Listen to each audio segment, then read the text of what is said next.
भोले बाबा की जय। दोस्तों, मैं गौरव मैया और भोले बाबा का एक छोटा सा भजन लेके आई हूँ। गीत है और महाशिवरात्रि करीब आई गई है दोस्तों। इसी के उपलक्ष्य में एक महाशिवरात्रि पे गीत लेके आए हैं गौरव मैया और भोले बाबा की। तो आप लोग गीत को पूरा सुनिए, आनंद लीजिए और अच्छा लगे तो लाइक कीजिए, चैनल को सब्सक्राइब कीजिए। दोस्तों देखिए गौरव मैया कितना विधि विधान से जो है भोले बाबा का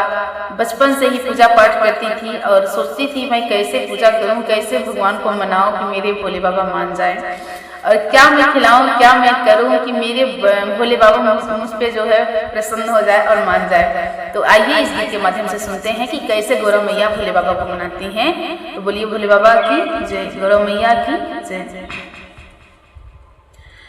कैसे शिव के मानाई हो शिव मनात नाही, कैसे शिव के मानाई हो शिव मनात नाही, बेरी बेरी सिरवा झुकाई हो शिव मनात नाही, बेरी बेरी सिरवा झुकाई हो शिव मनात नाही। जलवा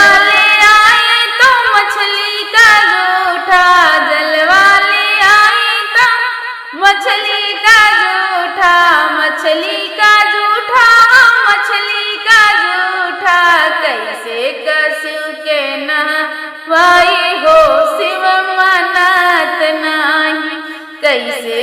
शिव के नहवाई हो शिव मनात नाही, कैसे के चरण धुलाई हो शिव मनात नाही, बेरी बेरी सिरवा झुकाई हो शिव मनात नाही, कैसे शिव के मानाई हो शिव मनात नाही।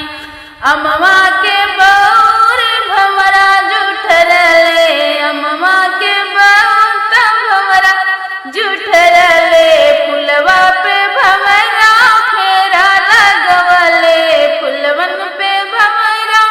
फेरा लगवले, कहाँ शिव के चढ़ाई हो शिव मनात नाही, कहाँ शिव के चढ़ाई हो शिव मनात नाही, कैसे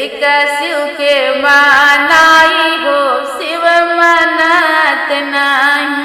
कैसे शिव के मानाई हो शिव मनात नाही, बेरी बेरी सिरवा झुकाई हो शिव मनात नाही, बेरी बेरी सिरवा झुकाई हो शिव मनात नाही। भंगिया धतुरवा पिसयु नाया वै, भंगिया धतुरवा पिसयु नाया वै, पिसयु नाया वै, हाँ पिसयु नाया वै, भंगिया धतुरवा पिसयु नाया वै, कहाँ भोगवाला गाई हो शिव मनात नाही, कहाँ भोगवाला गाई हो शिव मनात नाही, बेरी बेरी सिरवा झुकाई हो शिव मनात नाही, बेरी बेरी सिरवा झुकाई हो शिव मनात नाही, कैसे शिव के मानाई हो शिव मनात नाही, कैसे शिव के मानाई हो शिव मनात नाही। गाजाया भाग हमें रगड़, गाजाया भाग हमें मलहियो नाया वै, गाजाया भाग हमें मलहियो नाया वै, मलहियो नाया वै, हम मलहियो नाया वै, कैसे चिलम चढ़ाई हो शिव मनात नाही, कैसे चिलम चढ़ाई हो शिव मनात नाही, कैसे शिव का मानाई हो शिव मनात नाही, कैसे